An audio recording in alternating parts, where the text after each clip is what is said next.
வணக்கம், நான் உங்கள் ஜெயா. இன்றைக்கி நம்ம இந்த வீடியோவில் திருக்குறளில் 10வது அதிகாரமான இனியவை கூறல் இதில் திருவள்ளுவர் என்ன சொல்கிறாருன்னு பார்க்கலாம் வாங்க.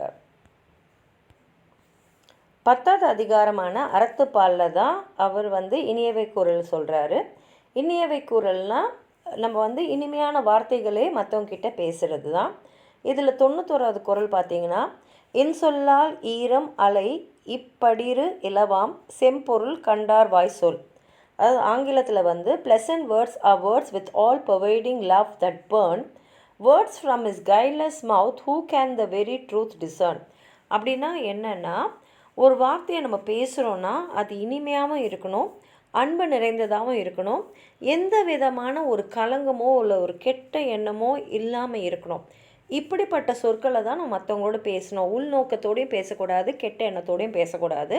ஆனால் இந்த மாதிரி வார்த்தைகள் யார் வாயிலேருந்து வரும்னா, நல்லவங்க வாயிலேருந்து, அறிவுடையார் வாயிலேருந்து, அறம் நிறைஞ்சவங்க வாயிலேருந்து தான் வரும். அதுதான் நம்ம வர்ச்சுவஸ் அப்படின்றோம். ஸோ நல்ல மனிதர்கள் வாயிலேருந்து நல்ல வார்த்தை தான் வரும், நல்ல எண்ணத்தோடு தான் அந்த வார்த்தைகள் வரும். இதுதான் அதோட அர்த்தம். குறள் 92. அகனமர்ந்து ஈதலின் நன்றே முகனமர்ந்து இன்சொல்லான் ஆகப்பெறேன்.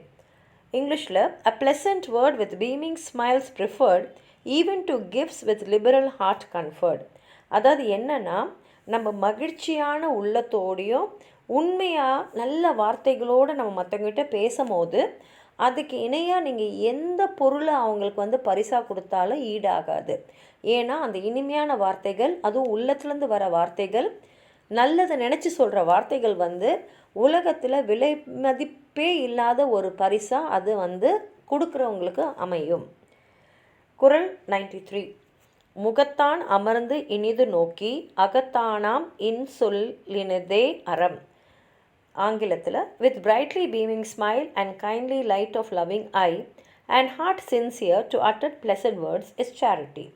அதாவது என்னென்னா, உள்ளமாற மனசுலேருந்து நம்ம இனிமையான வார்த்தைகளை நிச்சயமான நல்ல நோக்கத்தோடு சொல்லும் போது அதுதான் அறம், அதாவது அதுதான் வர்ச்சு, அதுதான் சிறந்தது. அதை விட சிறந்தது எதுவுமே இல்லை. அதாவது வார்த்தைகள் வெறும் வாயிலேருந்து வரக்கூடாது, மனசுலேருந்து வரணும், நல்லது நினச்சிக்கிட்டு வெளியில் வரணும். அந்த மாதிரி இருக்கிறதா சிறந்த சொற்கள் அப்படின்னு சொல்கிறாங்க. குறள் 94. துன்புருவும் துவாமை இல்லாகும் யார் மாட்டும் இன்புருவும் இன் சொல் அவர்க்கு. The men of pleasant speech that gladness breathe around, through indigence shall never sorrow's prey be found. அதாவது என்னன்னா, ஒருத்தர் இனிமையான சொற்கள், நல்லது நினச்சி மற்றவங்களுக்கு பேசுகிற சொற்களை மற்றவங்களோட பகிர்ந்துக்கும் போது அவங்களுக்கு இந்த வாழ்க்கையில் வருமென்றதே அவங்கள கஷ்டப்படுத்தாது.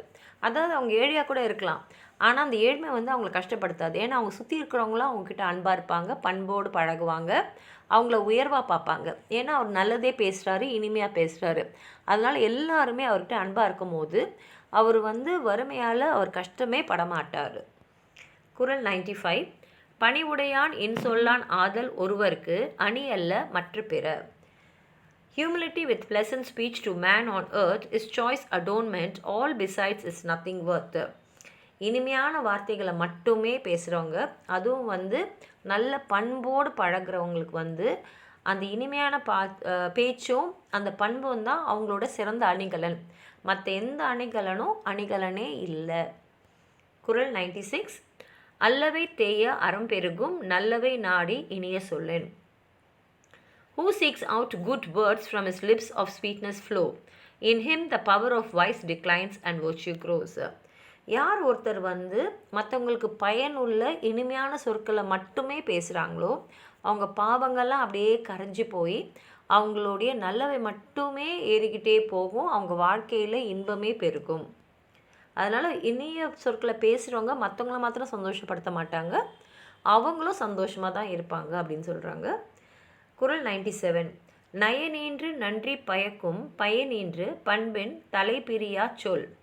The words of sterling sense to rule of right that strict adhere, to virtuous action prompting, blessings yield in every sphere. அதாவது மற்றவங்களுக்கு நல்லது செய்யணும் அப்படின்னு நினச்சி மட்டுமே பேசக்கூடிய வார்த்தைகள் இந்த உலகத்தில் நமக்கு நல்லது செய்யும், நம்மளுடைய அடுத்த உலகத்துக்கும், அதாவது நம்ம இறந்த பிறகு போகக்கூடிய அடுத்த உலகத்துக்கும் நமக்கே அது நல்லது செய்யும். அதனால் நம்ம மற்றவங்க நல்லது நினச்சா அது நமக்கே நல்லதாக தான் கடைசியில் கண்டிப்பாக அமையும். குறள் 98.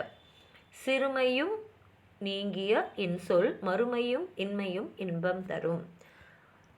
Sweet kindly words from meanness free, delight of heart, in world to come and in this world impart. அதாவது இனிமையான சொற்கள் வந்து மற்றவங்களுக்கு தீங்கு தராத சொற்கள், அதாவது இனிமையாக பேசுகிறோன்றதுனால மற்றவங்களுக்கு தீங்கு பண்ணக்கூடாது. மற்றவங்களுக்கு தீங்கும் இல்லாமல் நம்ம சொற்கள் அவங்களுக்கு இனிமையாக இருந்ததுன்னா அப்போது இந்த உலகத்தில் மாத்திரம் இல்லாமல் அடுத்த உலகத்துலேயும் அது நமக்கே நல்லதே செய்யும். குறள் 99. இன்சொல் இனி தீன்றல் காண்பான் எவன் கொல்லோ வன்சொல் வழங்குவது.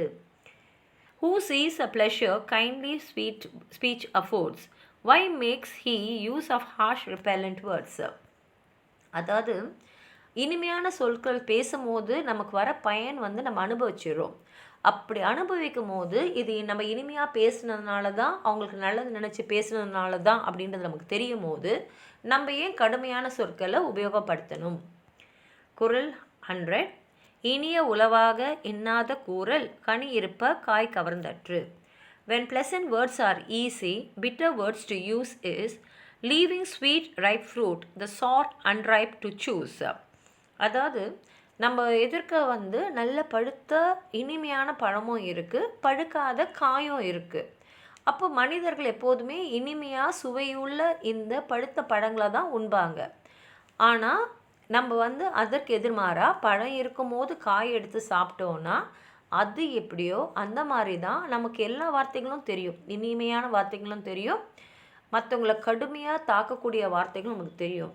இனிமையாக சொல்லக்கூடிய வார்த்தைகள் இருக்கும் போது கடுமையாக மற்றவங்க மனசை கஷ்டப்படுத்துகிற மாதிரி வார்த்தைகளை உபயோகப்படுத்துறது இல்லை கெட்ட நோக்கத்தோடு சில வார்த்தைகளை சொல்கிறது எப்படி இருக்கும்னா, பழம் இருக்கும் போது காயை எடுத்து சாப்பிட்ற மாதிரி அப்படின்னு சொல்லி முடிச்சிருக்காரு.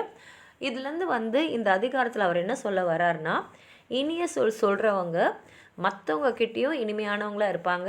நல்லது பேசுகிறவங்க வந்து மற்றவங்களால நல்லவனாக கருதப்படுவாங்க, உயர்வாக மதிக்கப்படுவாங்க.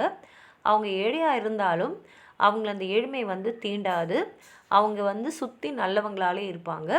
நம்ம இனிமையான சொற்களும் நல்லது நினச்சி பேசுகிற சொற்களும் மற்றவங்களுக்கு நல்லதே நடக்கணும்னு நினைக்கிற எண்ணமும் வந்து மற்றவங்கள மாத்திரம் சந்தோஷப்படுத்தாது, அந்த வார்த்தைகளை சொல்கிறவங்களும் வந்து சந்தோஷப்படுவாங்க, நல்லதை மட்டுமே அனுபவிப்பாங்க. இந்த பிறப்பில் மட்டும் இல்லை, அடுத்த உலகத்துலேயும் அவங்க வந்து மதிக்கப்படுவாங்க. இறந்த பிறகும் அவங்களுக்கு வந்து மதிப்பு வந்து கண்டிப்பாக இருக்கும். அனைவரும் அவங்கள எப்போதுமே மதிப்போடே பார்ப்பாங்க அப்படின்றது தான் இந்த அதிகாரத்தில் சொல்லியிருக்காரு. உங்களுக்கு எதாவது சொல்லணும்னு நினச்சிங்கன்னா கீழே இருக்கிற கமெண்ட் பாக்ஸில் சொல்லுங்கள்.